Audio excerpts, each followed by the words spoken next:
هاي النقطة مالتنا صار أعلى نقطة بالمنطقة. أعلى نقطة بالمنطقة تقدم القطاعات مالتنا، دائما احنا صايرين فوق القطاعات. كم داون هيك دائما القناص، خاصة القناصين العمليات الخاصة، يتقدمون قبل القطاعات لتأمين المنطقة إلى الحظاير اللي راح تطب راجلا وتطهر البيوت.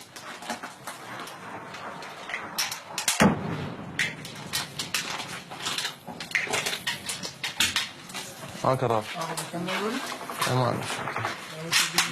احمد رماية عليك صارت منه. صارت عليه رماية. قناص بدوره متخفي، فاحنا ما نظل فترة طويلة على المكان نفسه. دائما شو نسوي؟ نغير غير مكان على مود مكاننا لين ينكشف. فنرمي 5 طلقات 6 طلقات من هنا، ونرمي من غير غرفة، ونرمي من غير غرفة على مود العدو يشتبه. من اي مكان تجي رماية ما يعرف. هذا شغلنا هيك احنا. نسوي تعرض عليه من على القناصين داعش، مو نشوف مزاغر اتفق عليه القناصين يعطون يحددون المسافه مالته. 4 قناصين لا 5 قناصين يرمون على مود القناص الداعشي ما يكتشف المكان مالته.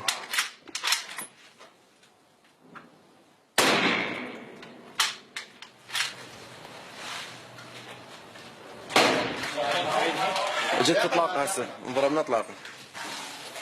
يكمل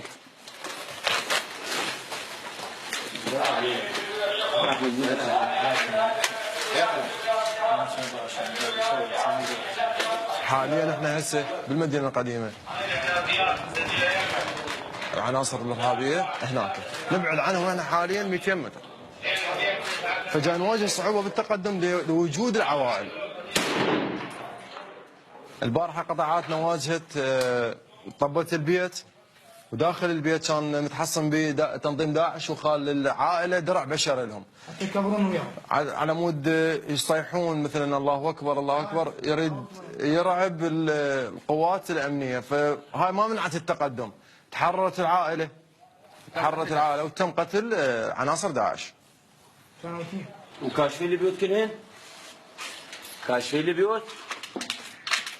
لين اقول لك البيت اللي هذا بالتانكيات اللي قلت اعالج عليه،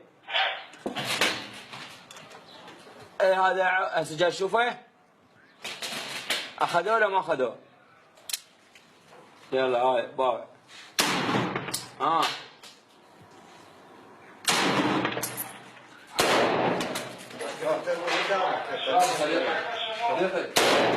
هنا سقوط هاون صنع محلي من تنظيم الارهابي. ما عندنا اي خسائر بهذا الشيء. جاء نواجه بعض الصعوبات بهاي سقوط الهاونات، بيها غاز الكلور وغاز الخردل. يعني هسه اذا تلاحظ حتى قناعتنا قريبه علينا. كرار صارت بهاي الحاله. اشرح له كرار. اول البارح الحظيره كلها وقع سقط بصف مهاون مسيل للدموع. بدلنا نحافظ على انفسنا. هاي القنبله المسيله للدموع. هاي لقيناها بحوزه داعش.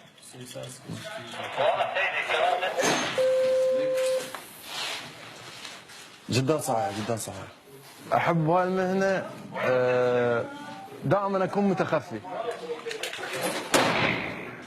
يعني احنا نغطي الى اتحاديه او عراقي او غيره. نحاول يعني شغل القناص يمشي شغل القطاعات.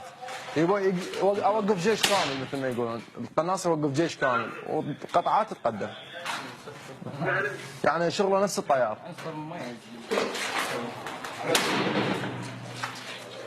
قتلت من بدأت عملية الموصل لحد هذا اليوم ما يقارب